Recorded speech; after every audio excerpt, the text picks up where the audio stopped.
Welcome to Web3 with A6 and Z. I'm Sonal, and we're excited to share with you our 50th episode of this podcast. For this milestone, we decided to share not only a conversation all about blockchains, crypto, and Web3, but also about how the field is driving advances in several important technologies that can be used in and applied across other industries well beyond crypto. Our special guests are Dan Boneh, A6 and Z Crypto Senior Research Advisor and Professor at Stanford University, and Tim Roughgarden, A6 and Z Crypto Head of Research and Professor at Columbia University. The two discuss topics such as automated market making, credible auctions, collusion, and other mechanism design not possible before, as well as zero knowledge, trusted execution environments, and much, much more. We also discuss the recurring theme of how Web3 provides a laboratory not only for experiments in governance, but for macroeconomics and much more. Throughout, Tim and Dan offer many useful explanations for anyone new to these technologies or seeking to understand why they matter in the big picture. As a reminder, none of the following is investment, business, legal, or tax advice. Please see a6nz.com/disclosures for more important information, including a link to a list of our investments. The first voice you'll hear is Dan's, followed by mine, and then Tim, with the two voices alternating with the first half and the second half of the episode. So I guess what we wanted to talk about is the fact that blockchains overall have caused a lot of new technology to be developed. It's kind of remarkable how many areas of technology have been pushed forwards by the blockchain community. Just as an analogy, I kind of like to draw this analogy to the space program where, NASA was going to the moon, but along the way, they invented all these technologies that were beneficial to the rest of humanity. Things like the microwave oven, things like Velcro, of course, you can't forget Tang. All these things were developed for the purpose of going to the moon, but they were beneficial to humanity overall. And in some sense, similar things are happening in the blockchain space where all these technologies are being developed for and in service of, the goals of the blockchain. But in fact, they are helpful for many aspects of our society that have nothing to do with blockchains. They have applications way, way outside that are quite interesting and relevant to the rest of society. So before we go through the examples, could you guys also just help me think through a little bit more broadly, just for even more context setting on why that's the case? Yes, there's always this kind of exhaust that comes out of existing innovations that can lead to other innovations. But why do you think that blockchains in particular at this moment in time are leading to these developments in other fields? Is there something specific that's happening right now, or why now? To build on what Dan said with the space program analogy, I think it's almost like the definition of a grand challenge. Obviously, you're going for a goal that you really want in its own right, but that's almost like what defines a grand challenge is the requirement to invent more broadly useful tech and ideas along the way. And so, when I think about, the vision of blockchains and Web3 is, sort of a robust, powerful computer in the sky that's sort of open access, anyone can use, that can do sort of, computation that you can count on.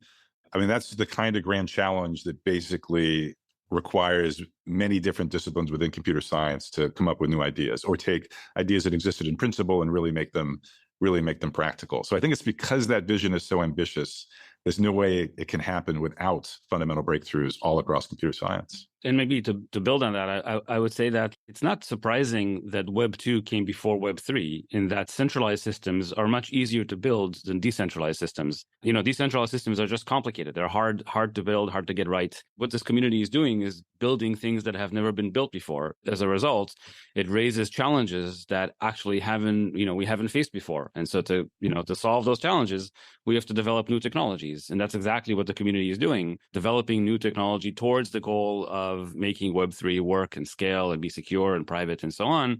And that creates all these new technologies that are then useful in lots of other areas. So basically what I'm hearing is the what, and then for the why now, there's obvious things like just more compute being available, more internet connectivity, et cetera, but is there anything else to add on the why now? Like why at this moment in time? We can maybe view, 2009, the launch of the Bitcoin protocol. That was an interesting moment in time where I think the community's thinking in different disciplines had made a lot of progress. We understood game theory in a computer science context, better than we used to. We understood distributed systems better than we used to. Cryptography is better than it had been. So it was a moment in time where there were these things that I wouldn't call them mature, but these different threads have matured enough that Nakamoto, with a lot of extra ingenuity on their part, was able to actually sort of define this protocol. So, lots of us in this space view that as kind of the big bang moment. And then, of course, once you have the vision, you want to really, you want to realize it at sort of a grand scale with a lot of robustness and a lot of performance. So then, of course, all of those threads, which were somewhat mature, but not that much, we have to push them much further to get the full vision. Exciting. And by the way, just on the grand challenges note, Tim, I remember you gave a talk at the Crypto Economics Security Conference, CESC, on this very topic of what are some of the grand challenges. But just for the listeners in the show notes, I'll include a link to that talk, which is on Tim Roughgarden's YouTube channel as well.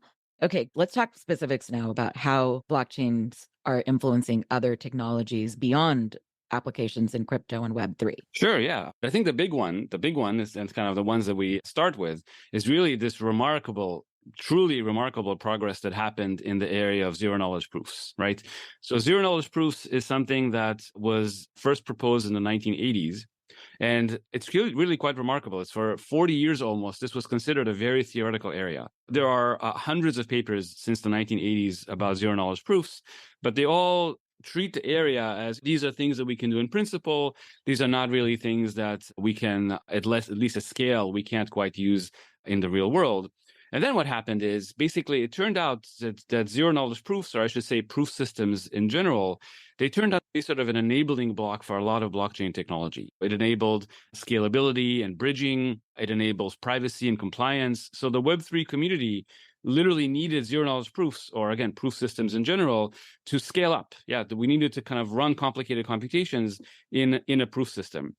As a result, it was a lot of engineering focus on just getting this thing to work. And so a lot of innovative ideas in speeding up the prover time, many innovative ideas on how to implement these things efficiently. And in fact, it's like every week there are new results being posted on ways to speed up these proof systems, ways to implement them more efficiently, and so on. And at this point, we have 10 different libraries, programming languages, and entire software stacks that are devoted to making proof systems easy to use.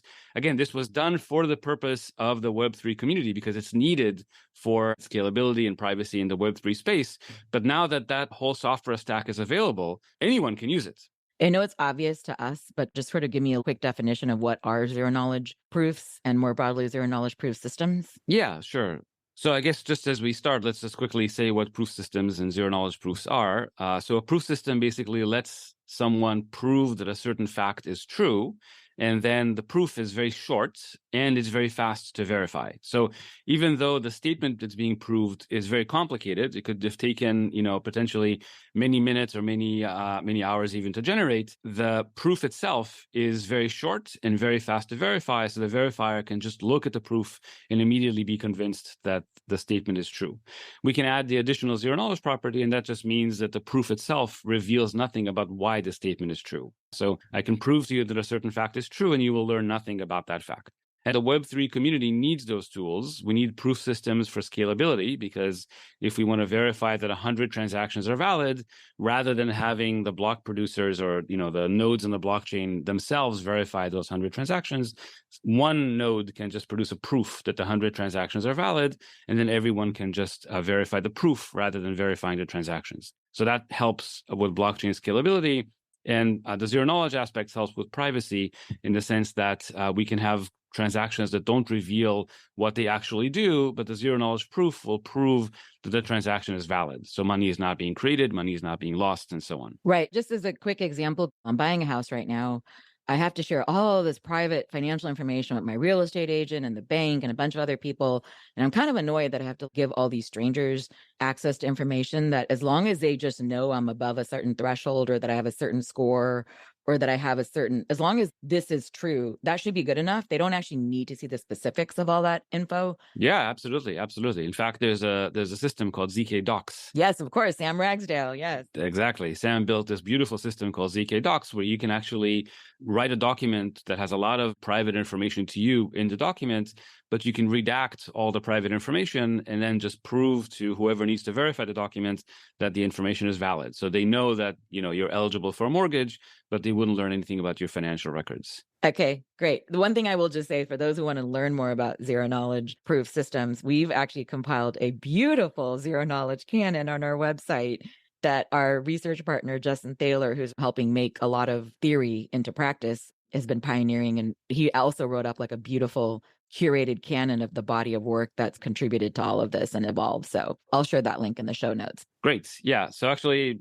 one more thing, I'll mention one interesting fact that the Web3 community wanted to make zero knowledge proofs as efficient as possible. So they introduced this prize. It's called the Z Prize, which was a competition to actually have people come in and improve implementations of certain aspects of these proof systems. The Z Prize actually had fairly significant awards associated with it. The awards were paid off by the Web3 community. And it's really interesting. A lot of folks came in and started building these improved implementations, in particularly how to get things to run quickly on a GPU. Yeah, programming a GPU is not that simple. And so folks that were like former NVIDIA employees jumped in on the Z Prize. And it's not too surprising that kind of former NVIDIA employees actually won the prize. And as a result, now we have like super fast implementations of cryptography of these proof systems that can run on GPUs, be really, really efficient, and perform much better than we could have done without the Z Prize. So this, again, it's an example of how the Web3 community is contributing to developing software that can then be useful in other areas. It's also a fantastic example, by the way, of what you started off with about sort of the exhaust that comes out of existing work, and then you can use it in other ways. Because obviously, if you think about GPUs and the evolution of GPUs in particular, they were initially like really commercialized for gaming. And then it kind of came back to more other, parallel computing projects. I mean, obviously at Stanford, there was like folding at home and other uses for applying it to protein folding, then obviously applied to AI and artificial intelligence. And now we're talking about them being hacked for use in ZK to make them scalable. So anyway, it's another example of that too. Oh, for sure, yeah. Let's talk now then about how zero knowledge is playing out in other fields, Dan. Okay, so maybe I'll just give two examples. There are many that one can give.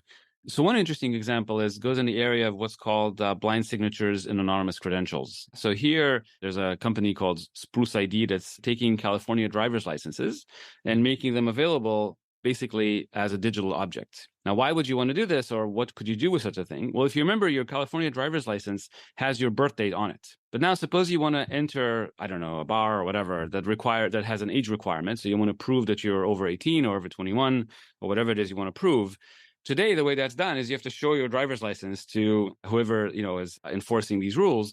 And all they need to know is that you're over 21. But actually, by showing them your driver's license, you're really showing them your birth date, your home address, and so on and so forth. And so what ZK proofs let you do is take the credential that was issued to you by the state that says, this is a valid driver's license, this is a valid birth date, home address, and so on.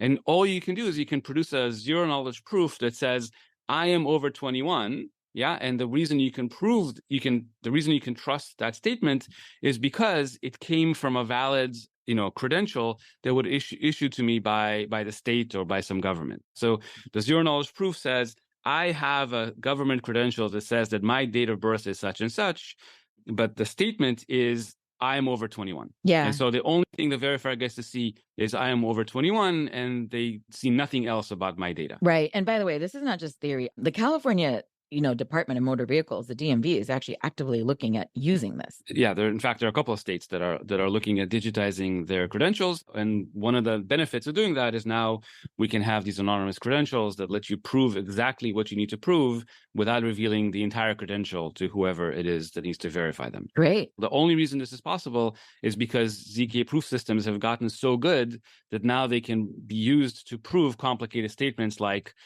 I have a credential that says that I am over 21.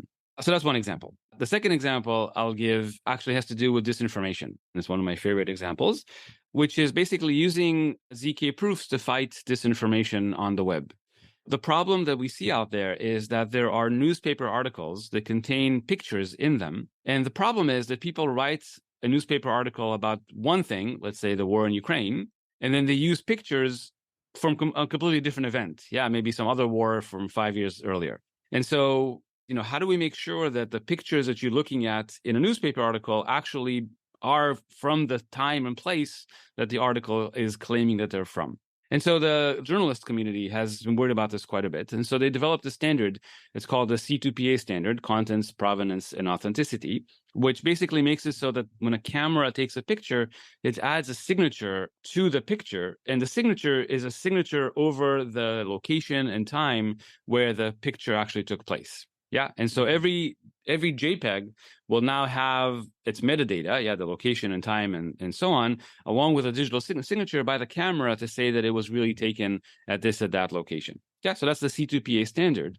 And in principle, the newspaper could just embed the signed image in the article, and now browsers can just verify that the signature is valid, and they would know that the image really does belong to that particular newspaper article. The problem with this is that that's not what newspapers do. Yeah, we edit and Yeah, exactly. So newspapers will go and crop the image. They will go and downsize it. Images that come out of cameras actually are quite large. In fact, the cameras that do this, Sony has a camera that embeds these C2PA signatures in images. It produces a 30 megapixel picture, which is too big for newspapers to use. So what the newspapers will do is they'll downsample the image and send you a much smaller version of the image. The problem, of course, is now that you, the user, have only received a downsampled version of the image, you can no longer verify the signature.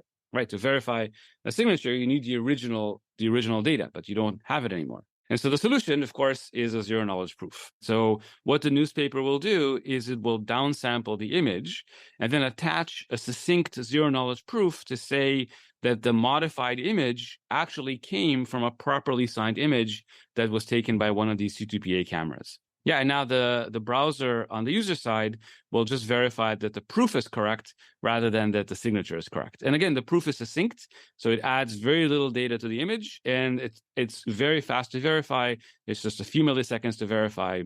And so it takes no time for the browser to actually do this. And again, I want to stress that the only reason this is possible is because the Web3 community puts so much effort into developing practical ZK systems. Yeah. 10 years ago, this would have been science fiction. There was no way we could have produced a zero-knowledge proof over a 30 megapixel image. It's just wouldn't have not been possible. Whereas today, it's actually very practical. And in fact, newspapers can use this whenever they want. I'm really glad you brought up that this would have been science fiction 10 years ago, because for those who are not in this field, if you go back to our canon, you'll see exactly all the advances and all the many, many, many steps that have gone into that, which is kind of nothing short of astonishing.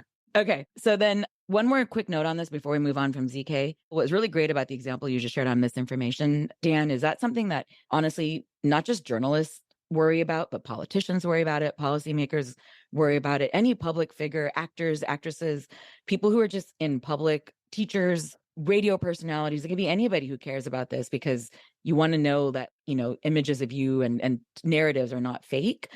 So it's really important on that level. I want to also add just one quick note on ZK applied to illicit finance. You actually helped co-author a paper with Joey Burleson on our team and Michelle Corver on privacy protecting regulatory solutions using zero-knowledge proofs. And at a high level, what's super fascinating about that is that traditionally a lot of illicit finance world, people think of privacy as a really, quote, bad thing because you can hide secrets. But there's actually good privacy that you want to preserve. And what's really great about ZK is that it can allow safeguards for privacy while still allowing the requisite access to information. Yeah, the way I like to say it is that it seems like if we have private transactions, then it's very difficult to enforce compliance. So if you don't know about ZK, it looks like privacy and compliance are at odds with one another. Yeah. But in fact, ZK allows us to square that circle. And with ZK, we can have privacy and prove that we are compliant with local laws actually quite efficiently and quite easily. Yeah, privacy preserving compliance. That's exactly what ZK is, privacy preserving compliance. We can have both without any problems. Great. I'll link to that paper in the show notes as well. Cool. So let me add another example. And in general, I'm going to be adding examples more on the side of economics and incentives, less on the side of cryptography. And I wanted to talk about mechanism design, which includes auction design as a special case. So what is mechanism design? It's often described as inverse game theory. So in game theory, in the spirit of von Neumann and John Nash, a game just sort of falls from the sky and you study it, right? So you say, oh, do players have dominant strategies? Oh, what are the Nash equilibria? Those are the kind of questions you ask in game theory. In mechanism design, even though it comes from economics, one really has one's engineer's hat on when you think that way. You really say, look, there's this outcome I actually really want to happen. Like maybe there's like a scarce resource and you want it to be allocated efficiently. Maybe you're developing a protocol and you want everybody running the protocol to run it in the way that you're hoping they're going to run it. So you start from an outcome you want to see happen. And then the question is, how do you back out? How do you reverse engineer a game such that that desired outcome is in equilibrium? So that's kind of mechanism design broadly. Like a special case would just be like an auction that you see on eBay or at sort of Sotheby's, something like that. One item for sale, that's a scarce resource. Only one person can have it. You would like it to go to the person who values it the most. And so if you don't know who that is in advance, you run an auction to sort of figure out who it is that values it the most, who'd be willing to pay the most to acquire that item. So mechanism design, been around forever. If you've heard of a second price or Vickrey auction, it's from like 1961. So we're talking over 60 years of very rich history, very rich literature in economics, right? Why would you ever care about that, if you're sort of designing blockchain protocols and applications on top of them? Well, actually, there's a lot of reasons. They come up all the time. So they come up at the application layer. Like if you're doing an NFT mint, right? Maybe it's a limited collection, and that's really kind of tailor-made for running an auction. But it's not just at the application layer. And this is one of the things that's so fun about doing mechanism design in Web3, is there's also really interesting mechanism design questions all the way at the lowest layers, all the way at the consensus layer. So for a blockchain, like let's take Ethereum as an example, the scarce resource there is just Ethereum block space. So just computation in the Ethereum virtual machine. It's a scarce resource. Lots of transactions would like to get executed, and there isn't room for all of them. So again, you need some kind of mechanism to decide which ones get in, which ones are left out. And for the ones that get in, what is it that they're going to pay for that privilege? So that's mechanism design broadly. That's why you have to care about mechanism design, if you're trying to design sort of good, robust blockchain protocols and applications on top of them. So next question is, okay, cool. We need mechanism design. I just said there was like a 60-year history and like lots of amazing textbooks on mechanism design. So, I guess it's a solved problem. I guess we'll just read the textbook and we'll just sort of copy paste the standard solutions and we'll just sort of deploy that in the blockchain and then we'll be done, right? Yeah, right. And that's a fine first reaction. Like you definitely want to try that first, right? Because sometimes it works and you don't have to work any harder than that. Totally fails trying to port just traditional mechanism design over to the blockchain setting. Really, it's initiating a kind of, I think, quiet revolution of sorts around the evolution of mechanism design. I want to talk about some aspects of that. So why is it hard? What are the obstacles that come up? So let me just highlight two of them. One concerning trust assumptions around the person running the mechanism, like an auctioneer. And secondly, I want to talk a little bit about collusion. So pretty much almost the entire history of mechanism design, the assumption has always been that, the mechanism that you're participating in is known and cannot be changed after the fact.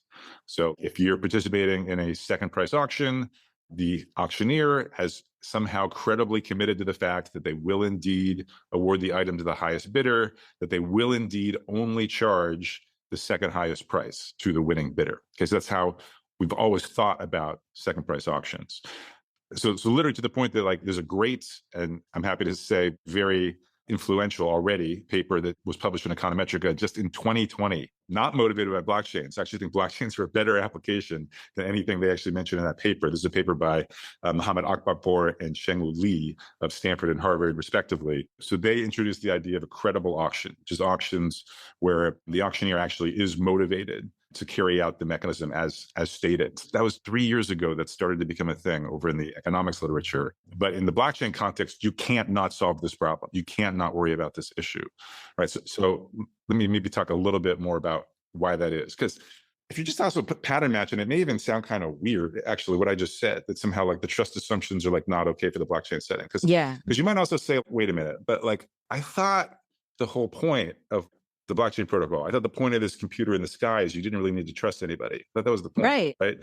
And that's sort of true, right? So, when you have decentralization, you have permissionless blockchains, you're not trusting any one person, any one entity.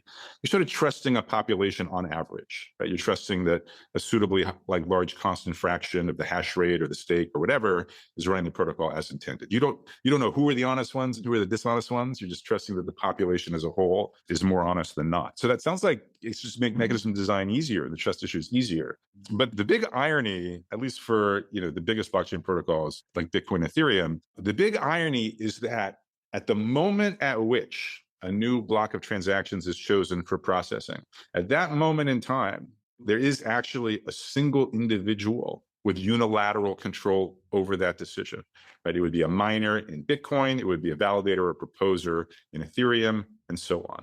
There's going to be a time, where they win a proof of work lottery in Bitcoin, where they're just sort of, chosen as the current slot leader in Ethereum, where they get to pick exactly which transactions enjoy the scarce resource of that blockchain's block space. So that is why if you're running an auction at the consensus layer to auction off block space, that is why you cannot trust the auctioneer. It is fundamentally an untrusted person that's carrying out the mechanism. Interesting. I never heard it that way. That's great. So that's what I want to say about. So again, traditionally, mechanism design, you always trust that the mechanism is being run as intended. You cannot generally do that in blockchain applications. Second thing I want to discuss is collusion.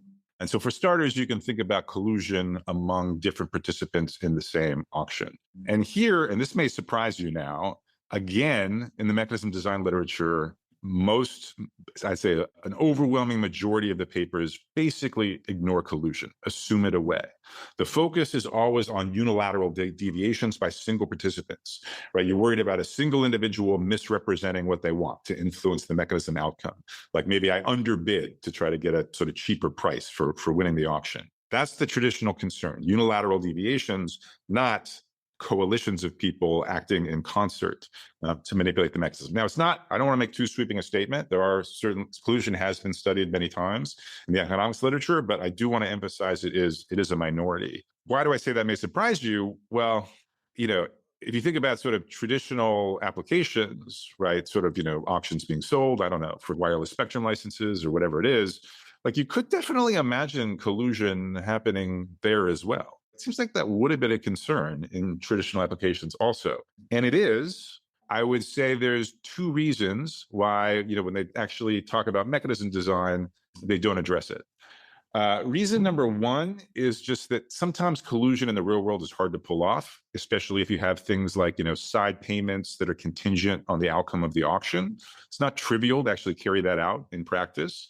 Whereas in a blockchain setting, if you're working in a smart contract environment, this is where the untrusted nature of the blockchain actually makes life difficult in a different way, which is through smart contracts, you actually can programmatically arrange, for example, side payments contingent on an auction outcome. You can make it, you have a credible commitment to that in advance of the auction. So one reason that's just sort of it becomes more important in the blockchain setting is just it's potentially easier to carry out collusion than in traditional settings. But the other way, so I've talked to mechanism designers that have spent a lot of time in the trenches, either sort of advising people how to bid in spectrum auctions or designing those auctions, online advertising, all that stuff. And eventually I just started really pushing them. I was like, why don't you worry about collusion? Like, why are you not dealing with it? And they basically said, Tim, look, okay, so first of all, if you actually handle collusion inside the mechanism, okay, if you sort of are robust, not just to unilateral deviations, but deviations by groups, it ties your hands too tightly. Like the space of auctions you could think about deploying just becomes really small, okay? And so you give up tremendous freedom. Furthermore, in traditional applications, you make participants sign a contract promising that they won't collude, catch them colluding, you bust them. Maybe you find them or you hand it over to the authorities or what have you. Does collusion in the real world go unobserved sometimes? Of course, but there is sort of the rule of law, which is obviously not part of the mechanism design. That's like a completely separate like legal and enforcement channel, which is sort of taking care of that part of the job. And so again, moving back to the blockchain setting, it would be inaccurate to say there's no rule of law around blockchain protocols. We watch people get prosecuted for crimes on the blockchain all the time. Right. But it does seem safe to say you can't rely on it to the extent that you can in traditional applications. So in other words, it's not that collusion wasn't there in traditional applications, but it's just you could kind of hand wave it away in traditional applications in a way that you cannot in applications in the blockchain. So those are two ways why mechanism design is harder fundamentally for blockchain applications than traditional ones. And as we've watched mechanism design on blockchains evolve, we are seeing new designs that really we haven't seen in traditional applications because they're kind of born in the crucible of these sort of extra constraints, right? That you kind of have to deal with an untrusted auctioneer, you have to deal with the possibility of collusion. And so Exhibit A for me here would be EIP 1559, which is the name of the transaction fee mechanism used in Ethereum. Not when it launched. When it launched, it sort of just copied what Bitcoin does, something known as a first price auction. But since August of 2021, I believe it is, Ethereum has used this really quite sophisticated transaction fee mechanism known as EIP 1559. And it is deliberately designed so that you don't have to trust the validator that's carrying it out. It is deliberately designed so that collusion does not help. You cannot actually improve your lot using collusion. And those extra constraints, I mean, they really made the design interesting in a couple ways. So for example, famously, EIP 1559 burns some of the transaction fees that it collects. The obvious thing to do with transaction fees, and what is done in Bitcoin and what was done in Ethereum up until 2021, the obvious thing is to give the fees from the users to the person, to the entity that chose those transactions rather than other ones, right? You're like, why is my transaction executed on the blockchain? Well, it's because this particular miner or validator put it in their block. They're the ones I owe some money to. So they should get what I'm willing to pay. That's the obvious way of doing it. That doesn't work, okay? If you try to have what's known as a base fee, if you try to have a reserve price, which is what EIP 1559 does, you actually cannot pass those base fee revenues onto the producer of the block, exactly because collusion can be used to evade that base fee and basically render it kind of irrelevant.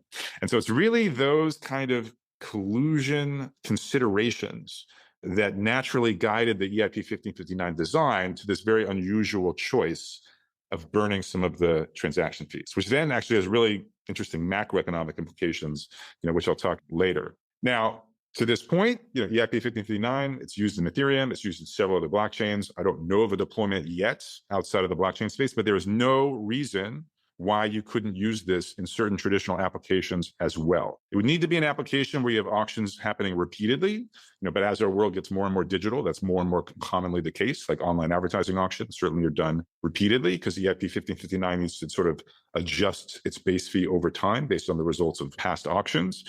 So I think this could be an example where a mechanism which no one would have ever thought of, but for the unique constraints of the blockchain environment, produces a novel design that could then feed back into non-Web3 applications as well. Yeah. And just by the way, for the listeners' context, because you sort of skimmed over this part, which is you're the one who authored the economic analysis of EIP 1559. I think the Ethereum Foundation had asked you to look into that, if I'm not mistaken, as well as the paper on the transaction fee mechanism design, right? That's right. So the design was done by Vitalik Buterin. It sort of evolved over the years, sort of 2016, 2017, 2018. The community was discussing it in earnest starting in 2018. There was a lot of, it was a sort of polarizing proposal. It was a pretty major change to Ethereum. And so my role was to, provide a very precise description of exactly what the mechanism is and to clarify exactly what kinds of incentive compatibility properties it has and doesn't have. Right. And I'm told, at least anecdotally, that definitely gave the Ethereum community some more comfort with making the change. Actually, that paper really explained what the mechanism is trying to achieve, what are the goals that it's trying to achieve, and why it's designed the way it is. So personally, that paper kind of illuminated that whole design for me. So it was a highly recommended paper to read. I'll link to it in the show notes. Yeah, actually, I think the 1559 mechanism has been running now for 2 years, and people are fairly happy with how it's working. It's working the way people intended it to work. That's my understanding, yes. And the merge has only made it better. The deterministic block times, in proof of work, you have stochastic block times, but it's deterministic in the proof of stake version, which is actually very helpful for keeping the base fee evolution smoother. It's even just working more smoothly post-merge. So that's fantastic. Oh, that's so cool. So one kind of high-level takeaway from what you just shared, Tim, is that basically blockchains are just a massive constraints. And solving for that complex mess of constraints can actually unlock other applications, whether or not literally on chain, like in blockchains, it could be online or in other untrusted or distributed setups where you have people that don't know each other that are kind of collaborating or working together, trying to do something. So I would say that's an example where Web3 is sort of a playground where people can experiment with these ideas, show that they work in a real life settings, and now they can be used in other areas that have nothing to do with Web3. So why don't we talk about DAOs and just sort of the evolution of governance? So DAO basically stands for a decentralized organization or decentralized autonomous organization, but really we think of them as decentralized organizations. And really it's basically a way for a bunch of people to come together and decide on the evolution of a certain project, maybe decide on how they want to spend their resources together. The goal of DAO governance is to kind of benefit from the wisdom of the crowds to make correct decisions in whatever areas we need to make decisions in. And so DAOs have been around for a while. They're working in the Web3 environment to govern protocols, and there are many different types of DAOs. But let me start by saying something a little crazy. Oh, good. I want to hear this. Crazy's good. Yeah. Yeah. And then we'll see how it relates to DAOs. Okay. So, for our listeners who are like in their 20s right now, it's not out of the question that by the time that your kids join the workforce, or maybe your grandkids, by the time they join the workforce, anything that a person can do, a machine can do better. Yeah, it's not out of the question that in a generation, maybe 2 generations, will end up in that kind of environment. Whether that's going to happen or not, who knows? But let's pretend for a second that that's where things are headed, which would say that in a world like that, because of these developments, we might need new governance mechanisms, new economic mechanisms, and so on. So how do you run a world where anything you can do, a machine can do better? And so how do we experiment with new governance mechanisms?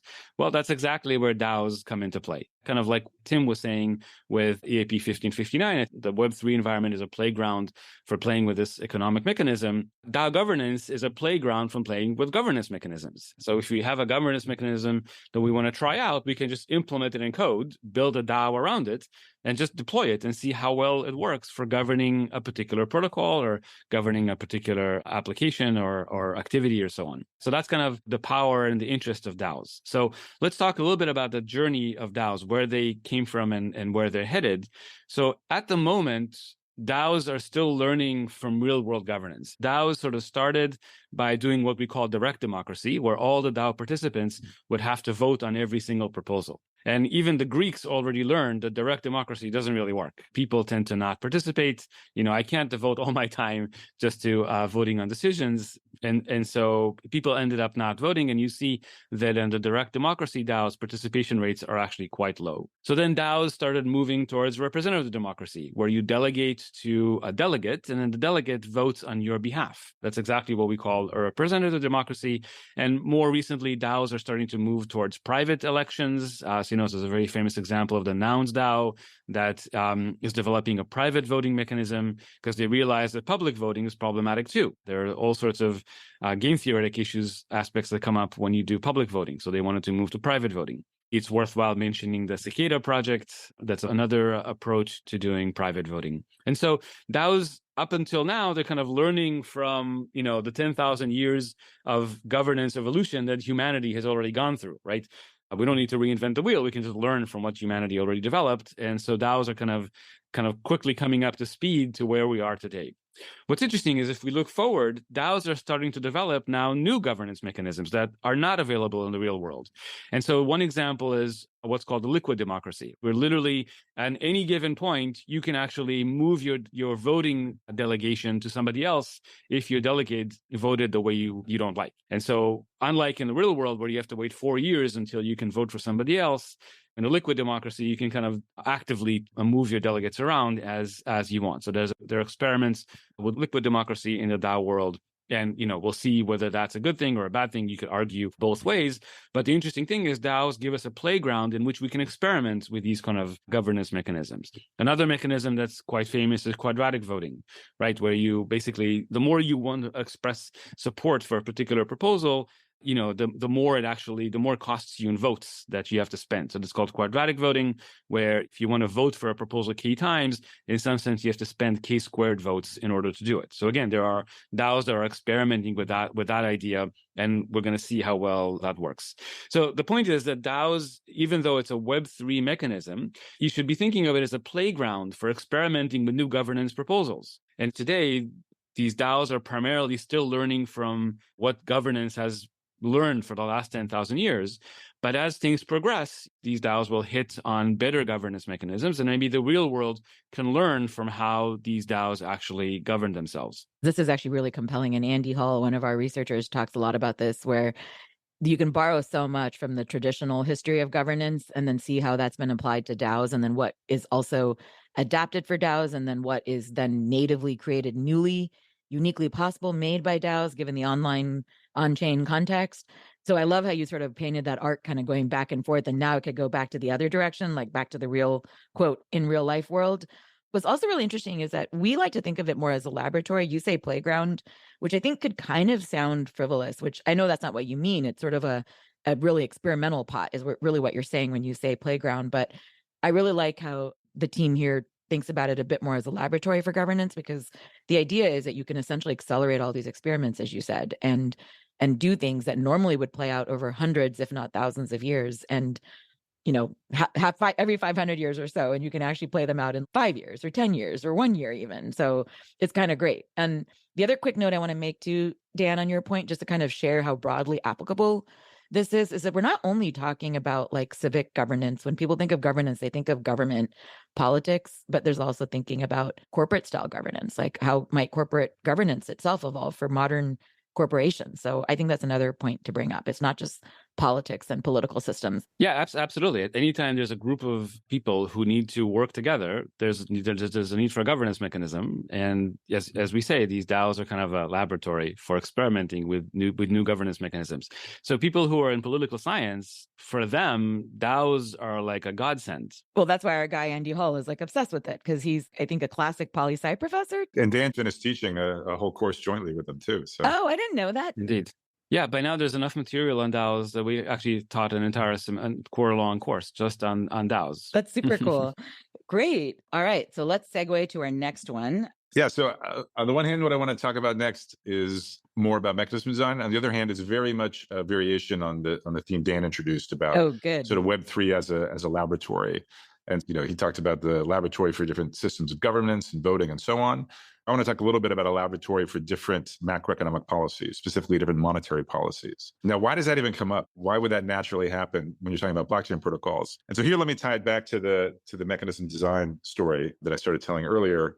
Another incredibly unique aspect, I think, genuinely, utterly new aspect of mechanism design in a blockchain context is the fact that you have a bigger design space in the following sense. You, at least if you're working on a blockchain protocol that has a native currency, as all the major ones do, mechanism design at the consensus layer has direct access to the monetary supply. How would you use that? Well, think about Bitcoin, right? Since day one, right? So Bitcoin miners are expected to solve proof of work puzzles in order to publish blocks. Like, why would more than a handful of enthusiasts ever do that? Well, Nakamoto's idea was to have incentives, right? So every time you publish a block and it gets on the longest chain, you will get some number of Bitcoins. Originally 50, now it's down to 6.25. Where do those Bitcoins come from? Well, that is newly printed money.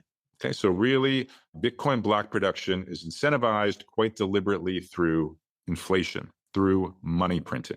And so the block reward you can think of as corresponding to an inflation rate for the Bitcoin currency. As it happens, Nakamoto pre-programs an inflation rate for the rest of time into the protocol. You could imagine other protocols where it evolves sort of more endogenously, and in fact, it does these days in Ethereum. But in any case, the microeconomic decision of incentivizing block reduction through block rewards corresponds to a specific choice of a macroeconomic policy, a monetary policy of choosing an inflation rate for the currency. To give another example, right, we talked about EIP 1559. I talked about how sort of game theoretic considerations forced the design into burning a share of the transaction fees. And by burning, I mean literally taking those coins permanently out of circulation. And this, right, is going in the opposite direction of the Bitcoin block rewards. This is a form of deflation. This is decreasing the supply of money.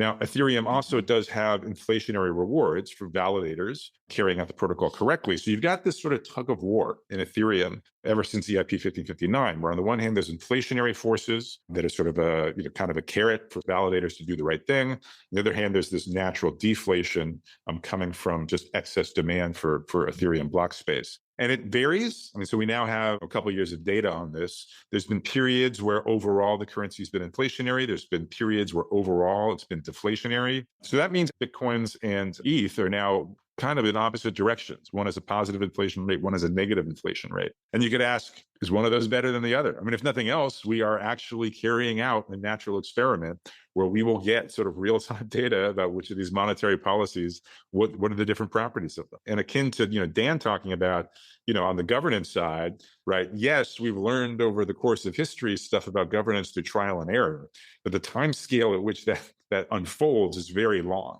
right? You'd look, years, decades, centuries. You'd look at sort of how different, civilizations or cities or what have you would sort sort of rise or fall, and how much could that be attributed to the method of governance? Same thing here, right? Obviously, we have data points on different countries with different macroeconomic policies, monetary policies. We can sort of observe how they unfolded, but this is a completely different level of, both active experimentation that we're in a position to do, right? We can literally build new projects, monetary policies to explore. And then also just the time scale at which you can iterate is obviously just, orders of magnitude faster. So for example, one thing I view as basically an open research question now is, right, so let's suppose Ethereum, the currency is going to be deflationary for a while, let's say for the next decade or something like that. Is that good or bad? And I've asked a lot of people this question, and I get very strong answers that very much depend on who I'm asking, right? If I ask somebody who's a very proud ETH holder, they are extremely in favor of the deflationary forces that EIP 1559 gives rise to. When I talk to any classically trained macroeconomist, they totally freak out. They start telling me stories about stagflation in Japan in the 1990s, right? Now, like I said, I think it's an open question. Who's right? I don't know. I'm not super convinced, by the traditionally trained macroeconomists making the analogy between, a cryptocurrency of a protocol that has all this economic activity on top. I don't know that that's so much like the fiat currency of a sovereign nation.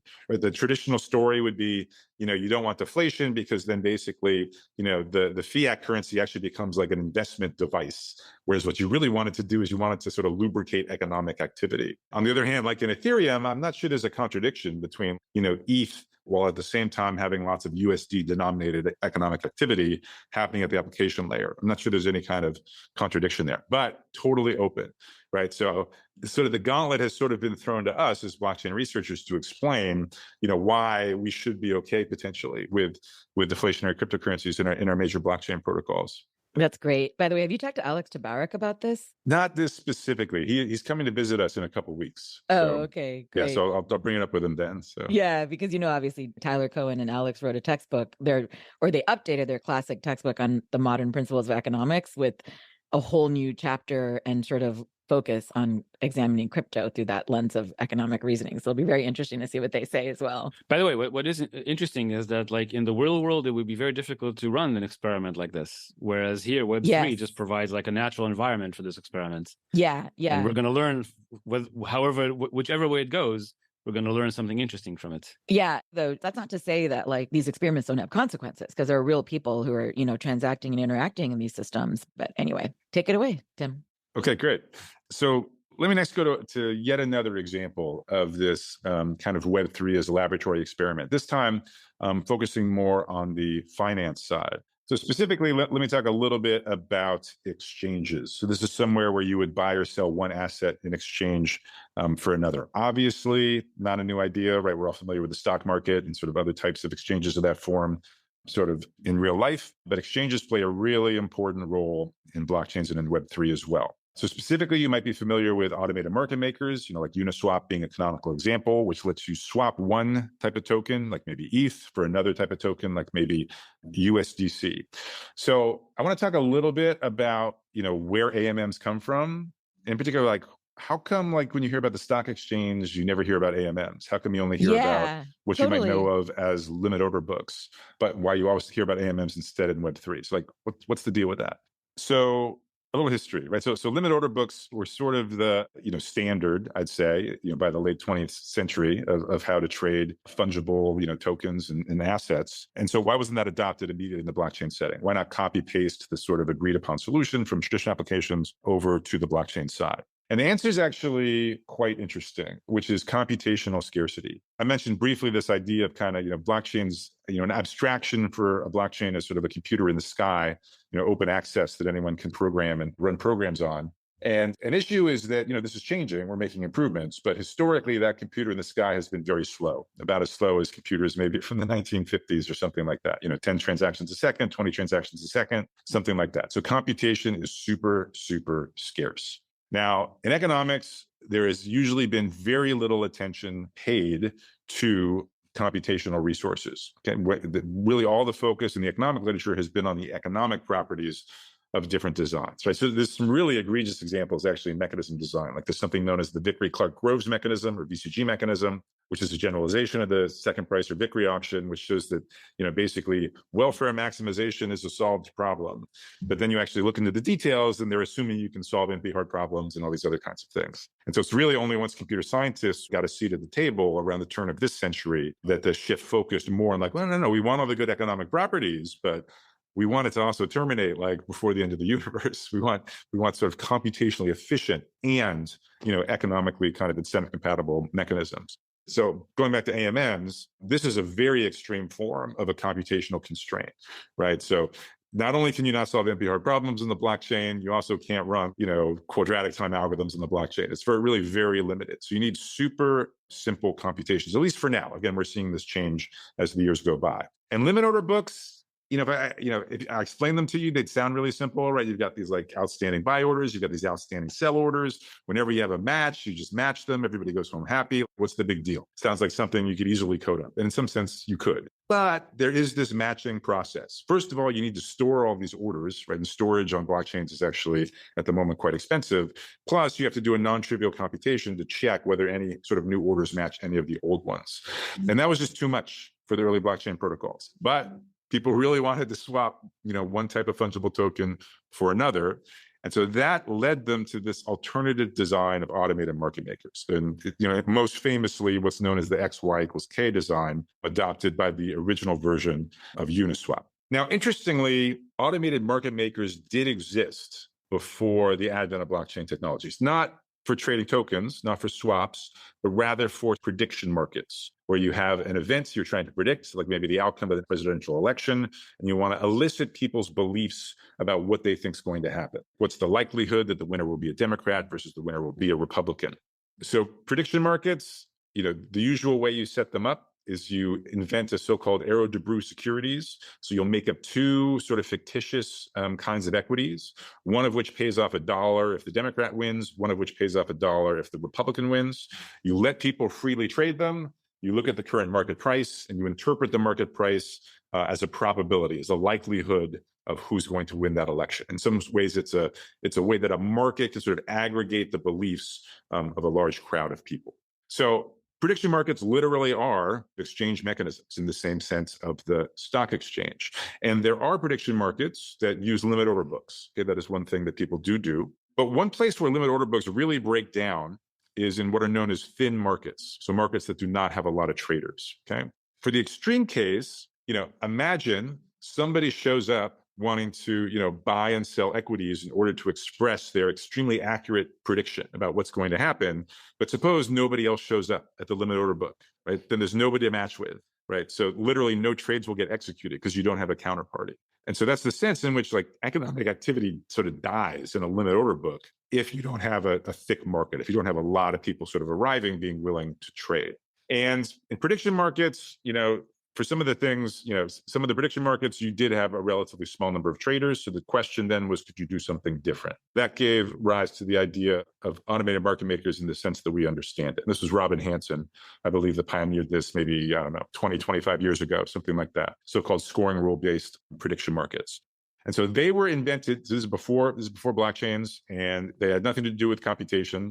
If you're not on a blockchain, limit order books are perfectly easy enough computationally. They were invented to solve the liquidity problem. The idea being that this automated market maker will single-handedly serve as the counterparty to anyone who wants to trade with it. Anyone who wants to buy, it's willing to sell at the current spot price. Someone wants to sell, it's willing to buy at the spot price. So it's always ready for business. And so that's the big liquidity advantage of an automated market maker versus a limit order book.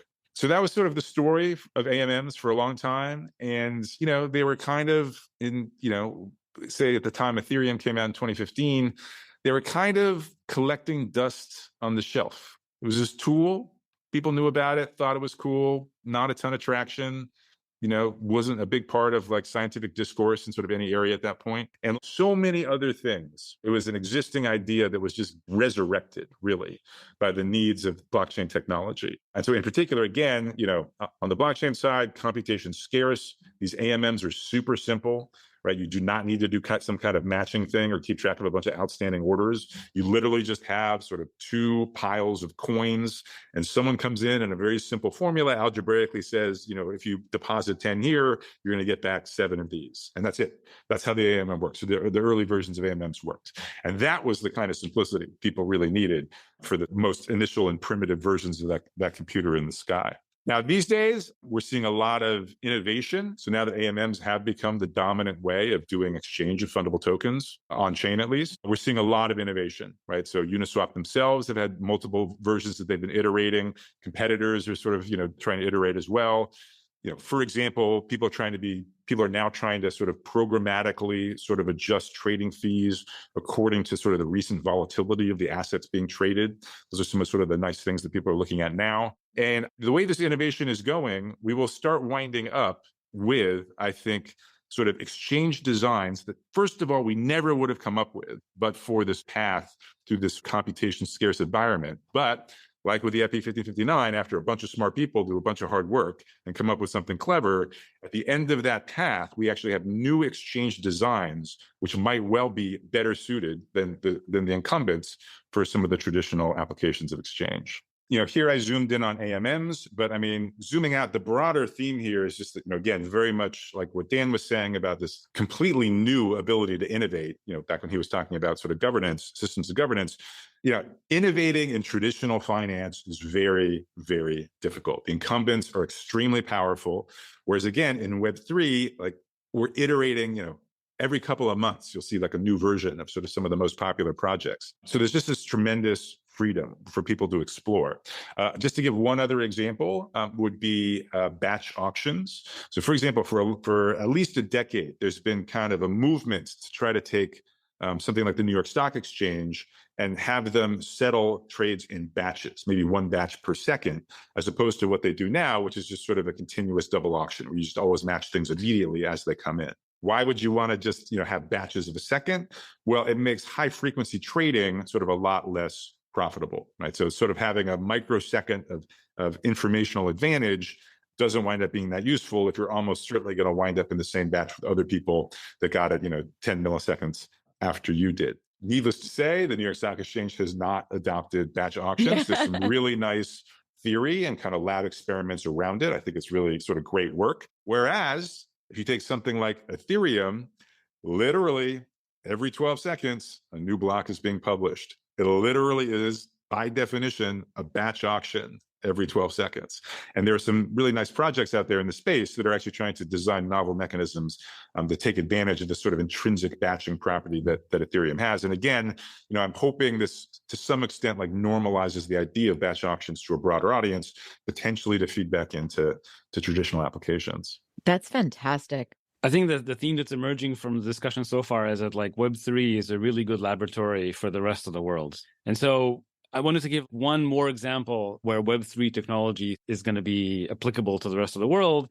And that's in this environment of what's called a trusted execution environment, a TEE. So let's first of all define what is a trusted execution environment. Yeah, I was about to ask you, what is that? Right. So it's basically an isolated environment that runs on your computer. Yeah. So you can run literally a job inside of a trusted execution environment, inside of a TEE. The data that will be running inside of the TEE will only be available to the code that's running inside of the TEE. It's not going to be visible to the rest of the computer. It's not going to be visible to the operator of the computer.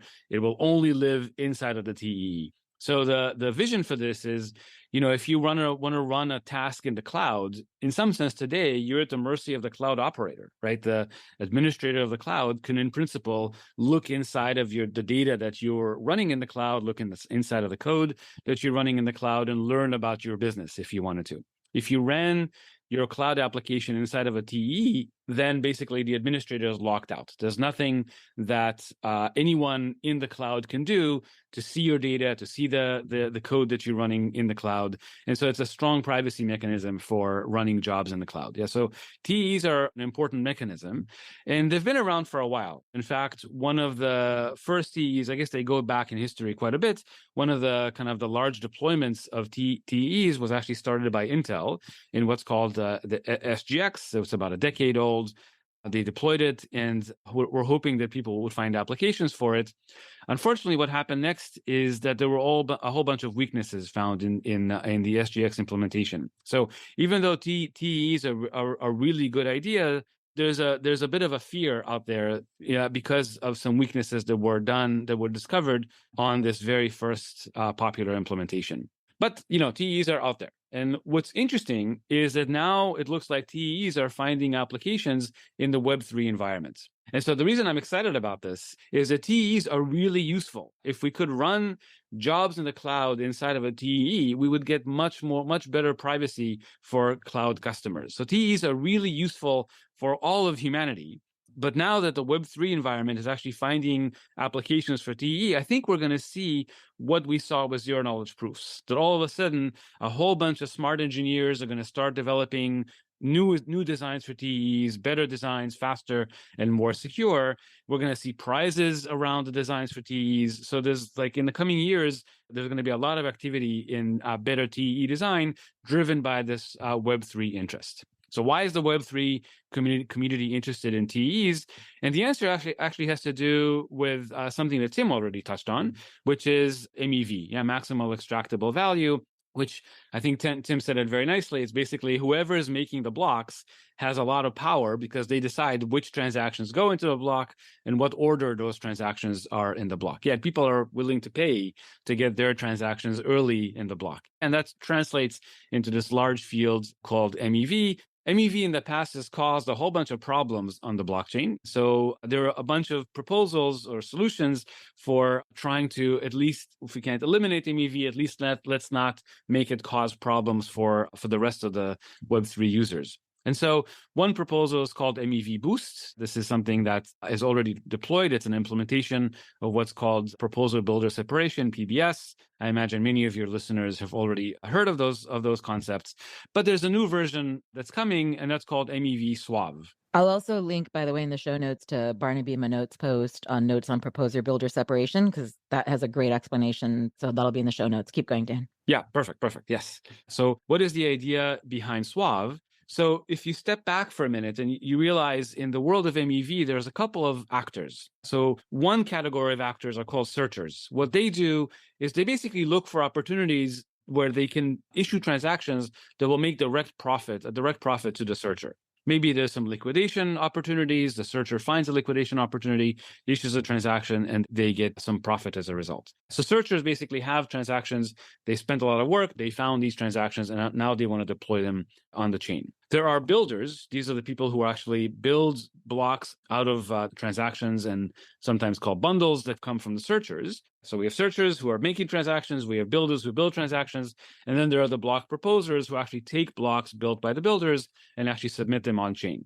Yeah, so and again, there are a couple more parties involved, but at the high level, these are the three that we might want to focus on. The searchers who have transactions, the builders who use all sorts of strategies to build blocks that maximize a certain utility, and then the block proposers who actually sign those blocks and put them on the chain.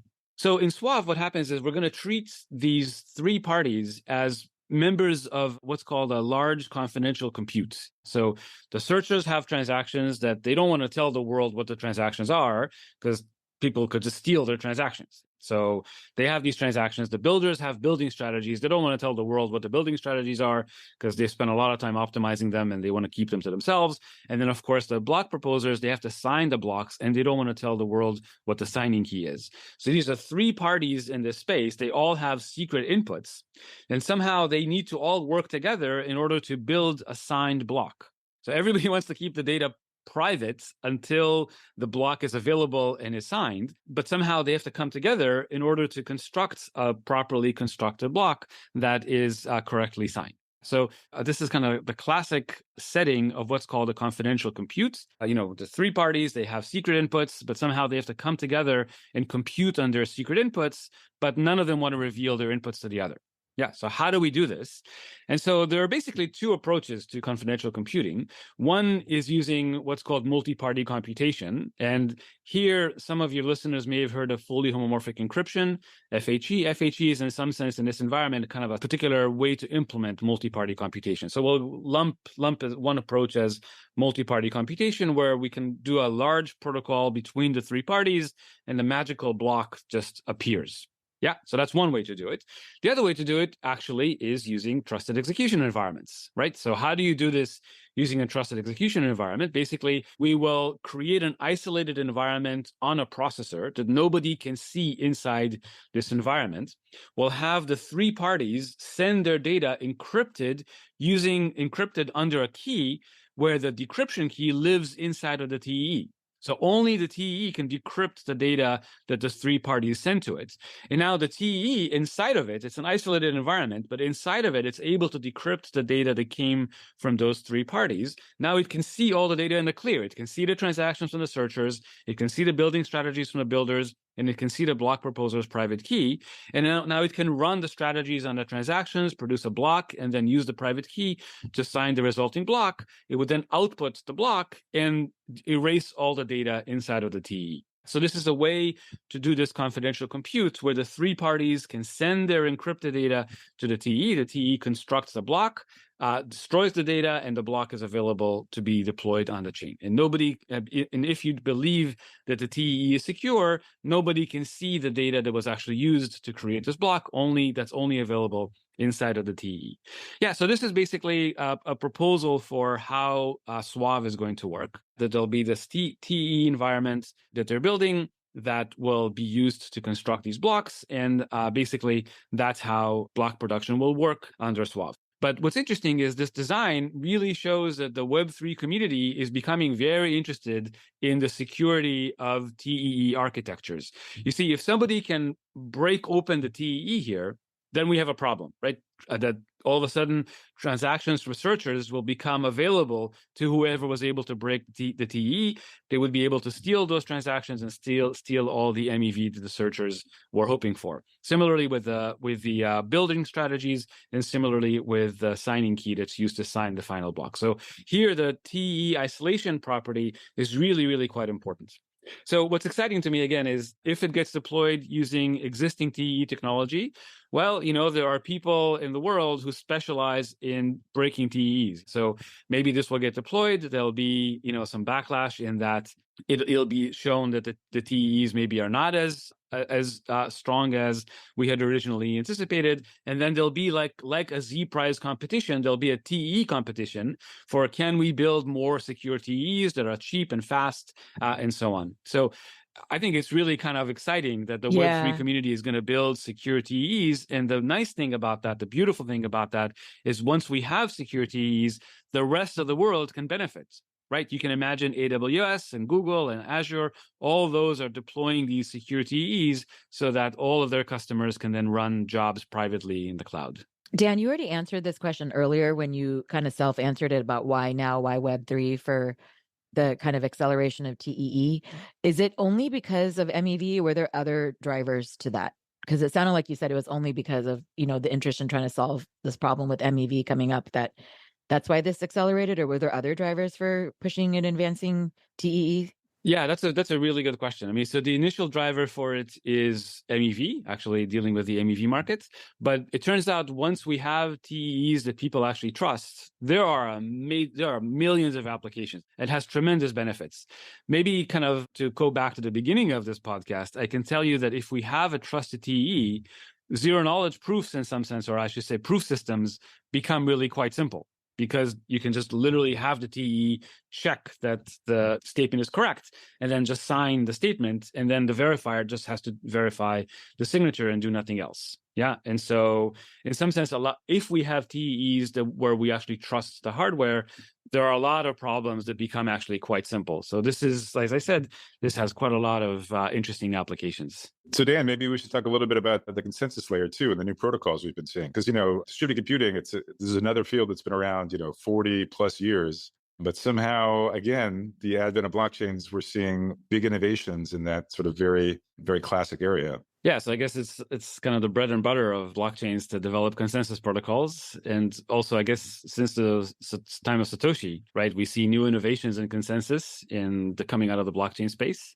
In particular, in Byzantine fault tolerance, right, there are a lot of new consensus protocols coming up. Hot Stuff is one example. There are many others. I think the interesting thing there is that they're being adopted in the Web3 environment, but Web2 systems also need consensus protocols, right? I mean, Web2, the world of Web2 doesn't run on a single machine. It runs on tens of thousands of machines, and they also have a consensus problem. So traditionally they use, Tim, you talk about this quite a bit, right? I mean, traditionally they use Paxos-like mechanisms. Right, which in particular are not robust to Byzantine faults, only to specialized types of faults. Yep. Right. Yeah, exactly. And they kind of only implement in some. Paxos is a complicated protocol in to implement fully, so they only implement a part of Paxos.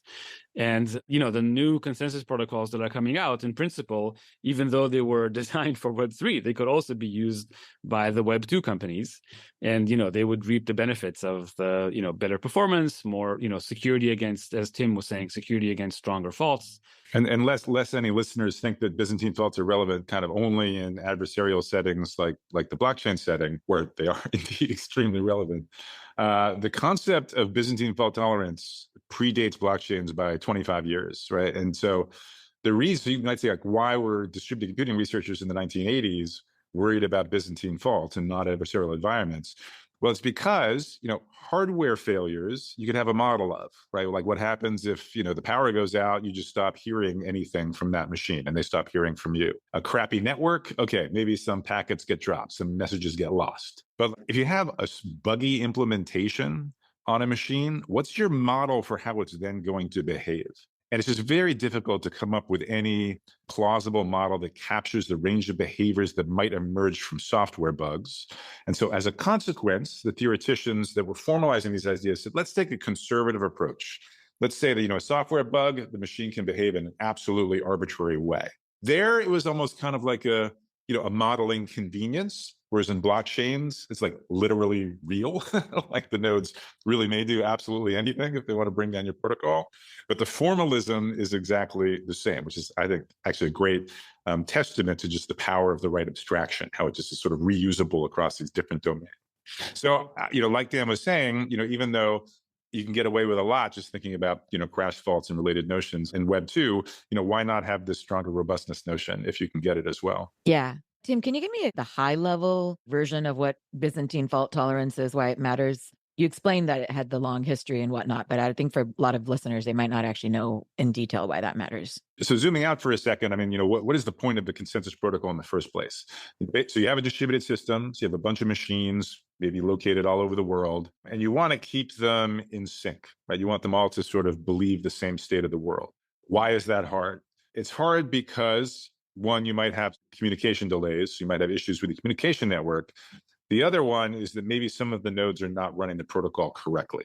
Now, if a node is not running the protocol correctly, you want to ask, like, why is it not doing that, right? One simple reason would be just that it crashed. And like in the 1970s, when people were first starting to think about consensus protocols, this really was probably like the biggest thing they worried about. Like hardware just crashed back then much more frequently than it does now. It still crashes now too. So it's still very relevant. So that's a model of what can go wrong if a node is not following the protocol correctly.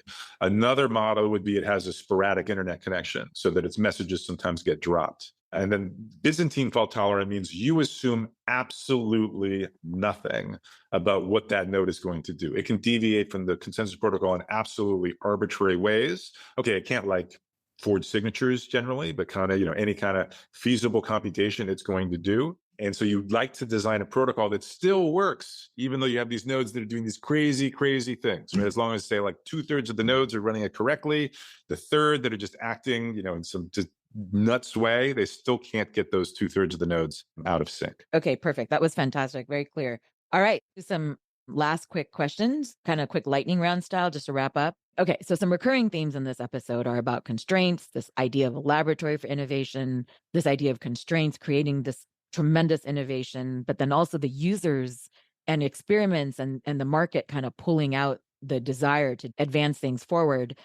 One question I had for you guys is, if you were to tell people who are not in crypto, who are curious about these advancements, and they wanted to work on these things, like what might you tell them for how to get involved or engaged? Let's assume it's a college student, a person who's a worker in a tech company, like a researcher in a tech company. What might you tell those profiles of people, like why they should kind of come work on some of this stuff or be interested? I think one reason for the why is just, you only get so many opportunities kind of in your life and your career to participate in a new technology so early that you can really fundamentally change its trajectory. And Yes. That is exactly the opportunity available, I think, around blockchains and Web3, right? I mean, one thing I like to tell people, it's kind of like, if you want to do work that's going to show up in a textbook, maybe work in an area that doesn't have any textbooks. So by definition, like the work in those textbooks has not been done yet. So one, I think, is just to recognize what a golden opportunity it is and we see, for example, on the mechanism design side, like new mechanisms sometimes get incorporated into live projects with high visibility, like literally within a small number of months. I mean, the time to impact is just unbelievably short.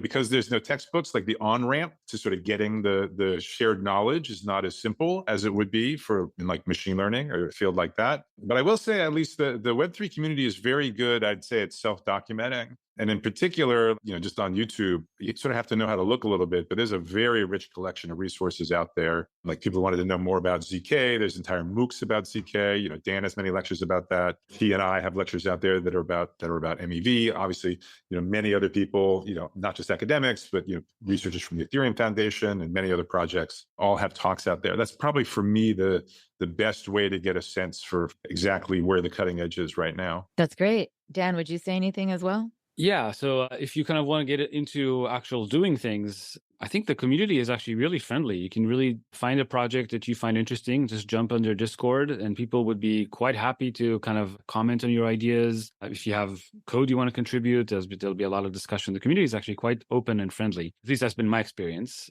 And the other thing I'll say is that there's a new Z Prize forming. So if you're interested in zero knowledge, for example, and you want to try your skills, try to kind of go in and participate in the Z Prize competition. There's a whole bunch of challenges that are part of this competition. Go ahead and just try to write some code and see how well your code performs. You can submit it and see where you end up on the leaderboard. Who knows? Maybe you'll win, and then, that'll be a really great contribution. That's fantastic, you guys. Well, I think that's a great note to end on. Thank you so much for joining this episode. I really appreciate it and taking the time. Thanks so much, Sonal. Thanks, Sonal. This was fun. Thank you for listening to Web3 with A6 and Z. You can find show notes with links to resources, books, or papers discussed, transcripts, and more at a6nzcrypto.com. This episode was produced and edited by Sonal Chokshi, that's me. This episode was technically edited by our audio editor, Seven Morris. Credit also to Moonshot Design for the art, and all thanks to support from A6 and Z Crypto. To follow more of our work and get updates, resources from us, and from others, be sure to subscribe to our Web3 weekly newsletter. You can find it on our website at a6nzcrypto.com. Thank you for listening and for subscribing. Let's go.